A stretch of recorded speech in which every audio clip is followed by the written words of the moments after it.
tonight on GamePlan. We got robbed. That last play, the game was over with. I've been coming to Saints games since 1967. That is the worst call in NFL history. That was pitiful. Like, the refs were pitiful. The calls were pitiful. I've never seen anything that blatant and that disrespectful in my life. I'm done with the NFL. Whether you call it revenge or just regular season week 2, it's Rams week. You have to find a way to compartmentalize it to the point where, you can move on in a positive way, and so I found a way to do that. The Saints are traveling to enemy territory to take on a fellow Super Bowl contender after a Monday night thriller gave them the kind of week 1 boost that they haven't felt in years. It's hard to believe, right? But yes, it's great to start the season off with a win. We're breaking down the NFC Championship game rematch, looking at what worked and what didn't against the Texans, plus discussing the state of the Saints with Jeff Duncan and assessing the breakout stars of the NFL's first week of play. From Fox 8 Sports, this is GamePlan, sponsored by your Southern Quality Ford dealers and the Ford F-Series, celebrating 42 years of truck leadership. And Law Tigers, Louisiana's motorcycle lawyers.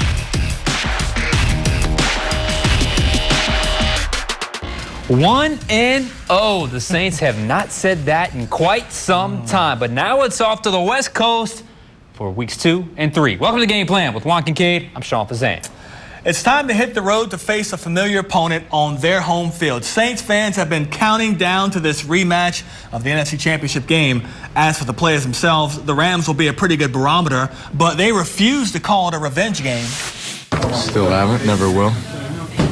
But when you say forgotten about it, I mean, you have to find a way to compartmentalize it to the point where, you can move on in a positive way, and so I found a way to do that.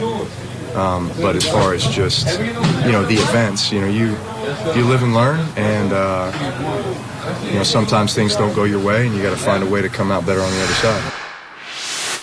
8 months later, and the Saints will finally get a chance to settle the score with the LA Rams. But like the last time they played, it would be foolish to think that beating the Rams will be easy. Todd Gurley was at one time the engine that made the high-powered LA Rams offense go. But since the end of last season, questions around Gurley's health still remain. But the Saints are going into it with the assumption that he is 100%. He's one of the most dynamic backs in the NFL. That's all I know him as. He's a challenge, in the run game, in the passing game. He's explosive and dynamic as they come. And I think anybody that takes him as something else other than that is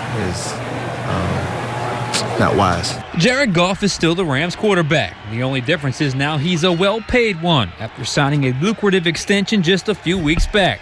Goff still has former Saint Brandon Cooks and Robert Woods to throw to.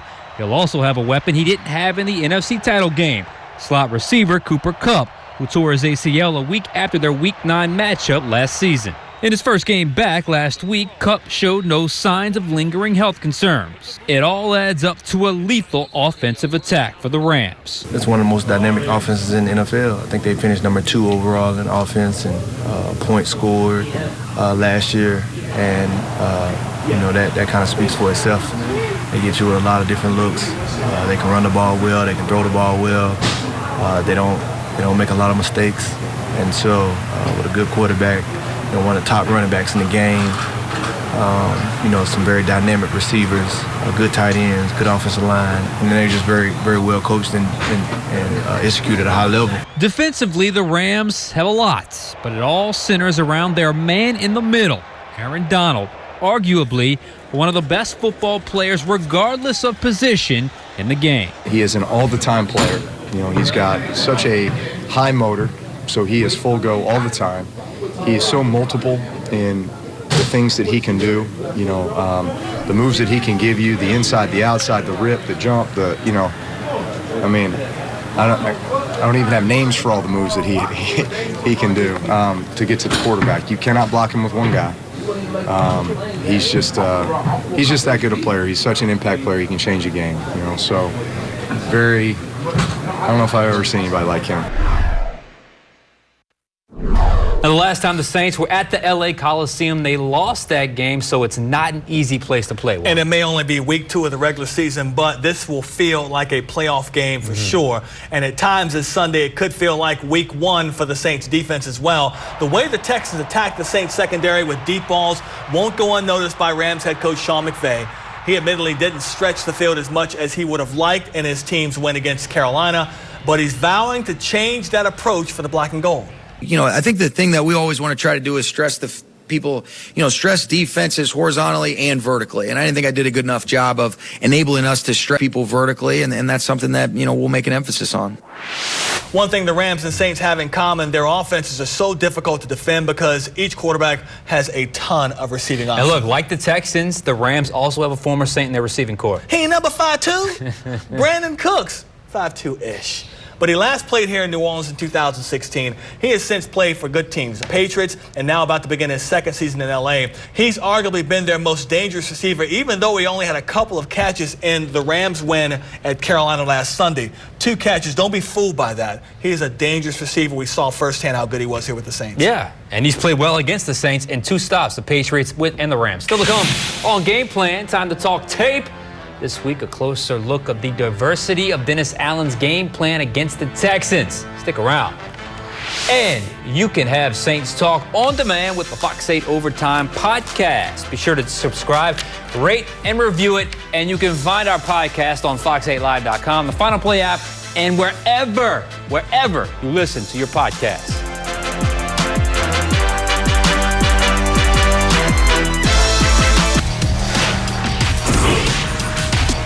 You're watching Game Plan, sponsored by your Southern Quality Ford dealers and the Ford F-Series, celebrating 42 years of truck leadership. And Law Tigers, Louisiana's motorcycle lawyers. A mixed bag from the Saints defense Monday night. A lot of big plays given up, but also a lot of big plays being made. And Juan, there was so much to break down from week 1, but for this installment, we're going to solely focus on Dennis Allen and his mixture of pre-snap looks. Let's start with the first drive. Cam Jordan and Marcus Davenport are both standing up on the ends with Shy Tuttle and Malcolm Brown playing with their hand in the ground.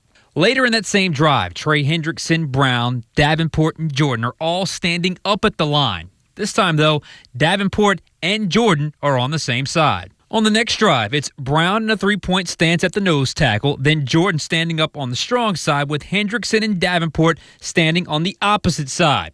Second quarter, how about this look? Davenport way outside standing up. Next to him is Demario Davis standing up. Next to him is Hendrickson standing. Then Alex Anzalone standing. Then Brown standing. Then Jordan, Von Bell, and P.J. Williams all standing up. In all, there were 8 guys standing up at the line of scrimmage. Later in the quarter, again, all are standing up, but the places are different. It's Jordan on one side, Brown at the nose, and Davenport right next to him, and Hendrickson next to Davenport.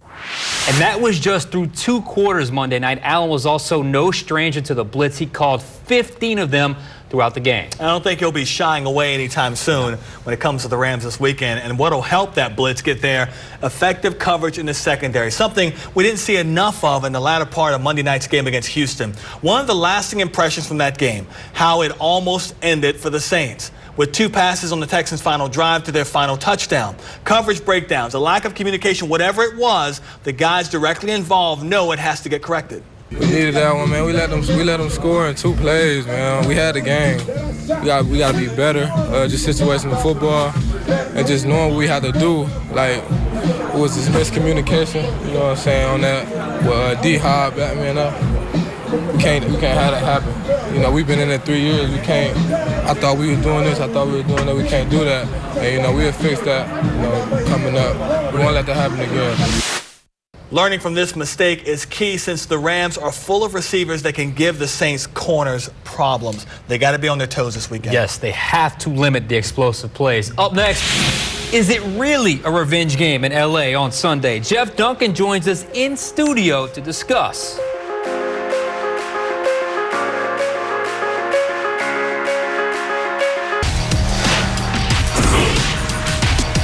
You're watching Game Plan, sponsored by your Southern Quality Ford dealers and the Ford F-Series, celebrating 42 years of truck leadership. And Law Tigers, Louisiana's motorcycle lawyers. Still a work in progress. You know, Alvin had right at 20 touches, and I think Latavius had about 8. They probably want to balance that out a little bit more. You know, Alvin will get anywhere between 17 and 20, but you want Murray to have probably about 14 to 15 touches. And so I think that's still a work in progress, but a good start, at least in the second half. Saints Hall of Famer Deuce McAllister will be with us Sunday morning at 10 a.m. to preview the game, and then Sunday night at 10:30 to wrap it all up. Come Monday, you can catch Deuce at 8 a.m., 5 p.m., and 10:35. All that right here on Fox 8. Joined now, Jeff Duncan from, obviously, Fox 8, and, of course, he moonlights for The Athletic. Nice to have you with us, Jeff, once again. Always fun to be here. Sean Payton said that they aren't really thinking about what happened last year, what happened with the no call. We know the fans, they harp on that. Do you get the sense that the players have kind of moved on as well? Or are they still in the back of their minds? They know what happened, but using it as fuel? Well, look, they're clearly aware of it. There's no doubt about it. But I think it's more of a media sensation, and with the fans for revenge. They're out for revenge, obviously. But let's face it, the NFL is going to spotlight this game this week. So they're going to hear about it all week. And clearly, they want to get a win. So there's no doubt about that. They're motivated. It's an NFC rival, a team that they may have to go through in the playoffs down the road, could have playoff seeding implications. So I think there's a lot on the line for the Saints this week. I was inside the locker room. A lot of the questions were asked. That kind of started off kind of the group sessions with a lot of the players. And I'm with you. I think they're pretty casual about it. And look, it's the next game. We understand the storyline, but honestly, they didn't necessarily move on from it, but you're in a different place, and it's a different place, different time. And I just think this is a kind of a media creation, and it's going to be even bigger because they got the local media today. The national media is just just getting started this weekend, so they're going to talk about that in their production meetings leading up to games. I'm sure they'll be sick of it, but it's the world we live in, but I think they're fine with it. In regards to your concerns going forward in this game, more with the Saints offense against that Rams defense, or the Saints defense against that Rams offense? Oh, definitely Saints defense against that Rams offense. I thought defensively, obviously the run defense was really bad against the Texans. I think David Onyemata will help with that, with him coming back. I thought the back end gave up some big plays, some explosive plays to an explosive quarterback that had some receivers. Jared Cook has some receivers. They also have Todd Gurley, who they are treating as 100%, one of the best backs in the game. So I absolutely feel like if you're the Saints, offensively I thought they played well last week, but defensively, I think you got to tighten some things up. Agree 100%. I think the different challenge the Saints have this week is they don't have a mobile quarterback to worry about, but they do have an armada of deep receivers on that receiving core. The running backs, both are excellent. Actually, they have 3 good running backs. So it's a different challenge this week. But Sean McVay, he knows the Saints very well, very creative play caller. He's going to look and see some of those read option plays that gave the Saints problems last week. I would not be surprised if we saw them this week. The return of David Onyemata, you mentioned it a minute ago, it seems like that would help this defensive front. Maybe not have to send so many guys to get pressure. Also, if Mario Edwards comes back as well, that's 2 pretty solid players in the trenches of that defense that could help that secondary.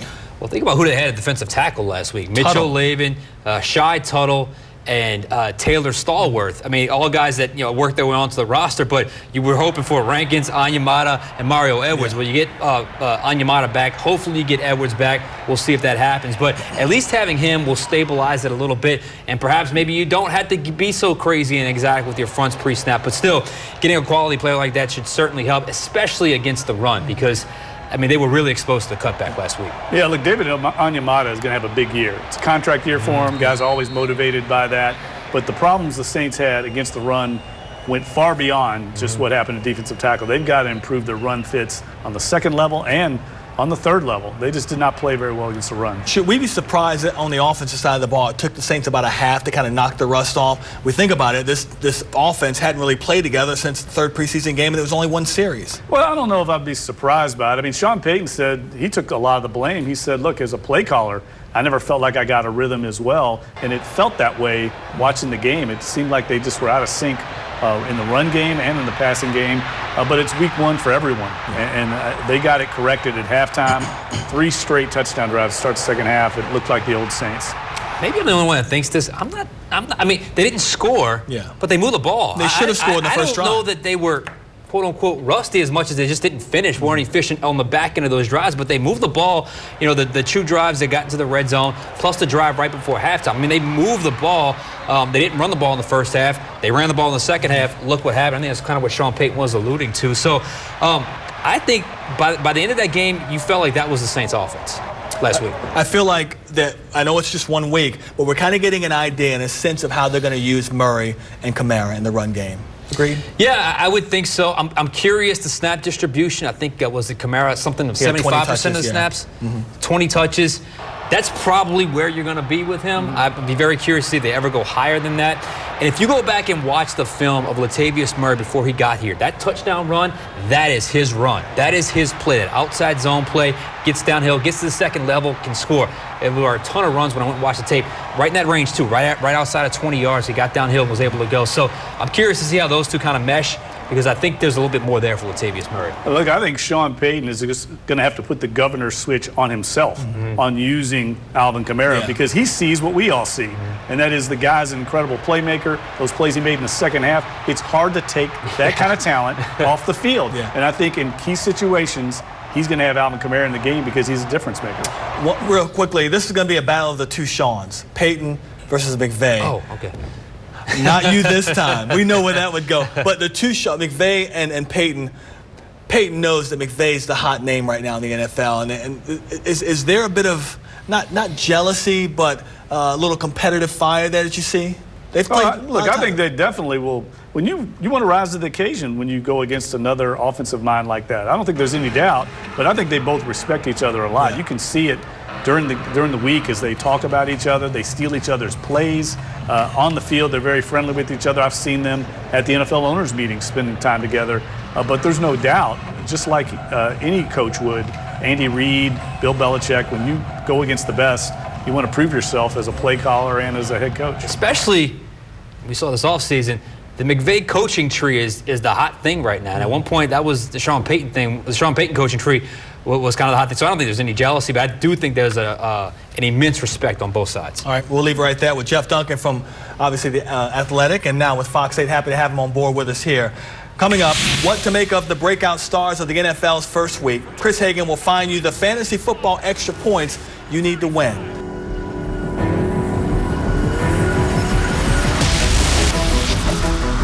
GamePlan is sponsored by your Southern Quality Ford dealers.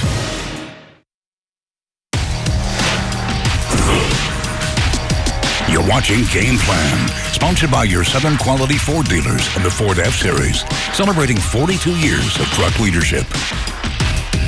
And Law Tigers, Louisiana's motorcycle lawyers. Michael Thomas's memorable touchdown celebration back in the 2018 regular season matchup against the Rams capped off a 12-catch, 211-yard day for Thomas. He really carried the passing offense that day, hauling in half of Drew Brees' completions.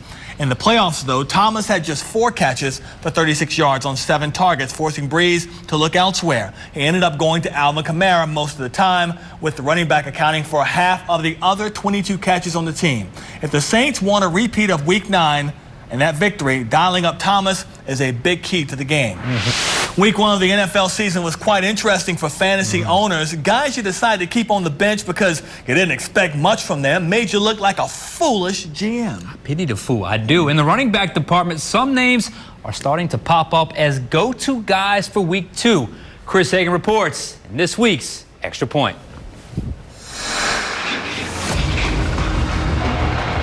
Week 1 of the fantasy football season is never a make-or-break moment. As long as you had a decent draft that allows you to do a little tweaking to your lineup, you're still in good shape to build on your success or rebound from a season-opening loss.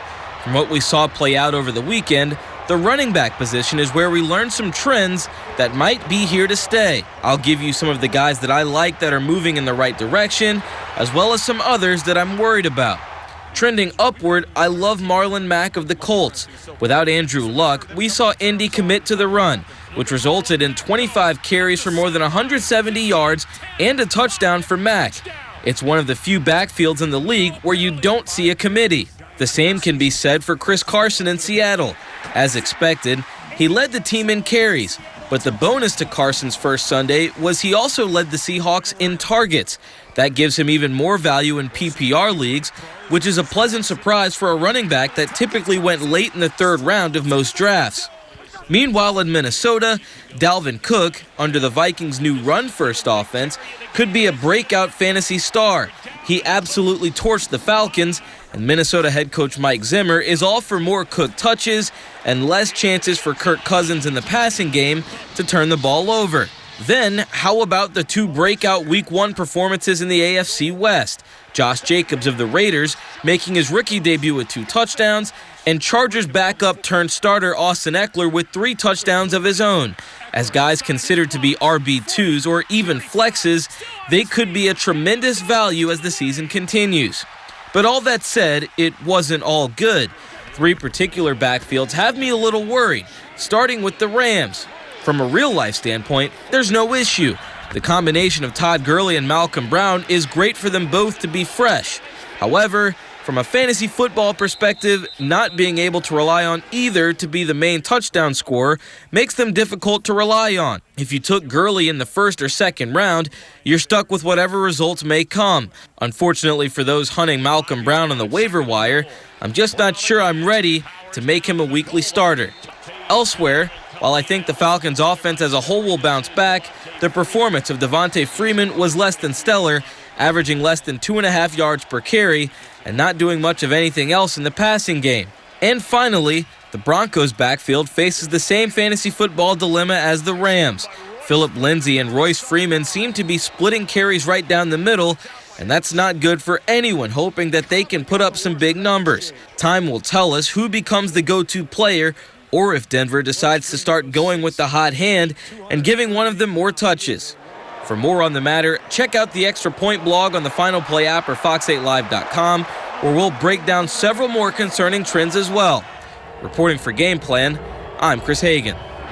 Our coverage doesn't stop here. Lots more football on Fox 8 this week. Friday, we switched to high school football for Fox 8 Football Friday. You're involved in that, 10:35. Sunday morning, wake up with us on Fox 8 Live Tailgate, 10 a.m., and we'll hand you off to the big Fox game for the Cowboys traveling to Washington. Then it's 3:25 on Fox 8, Saints and the Rams.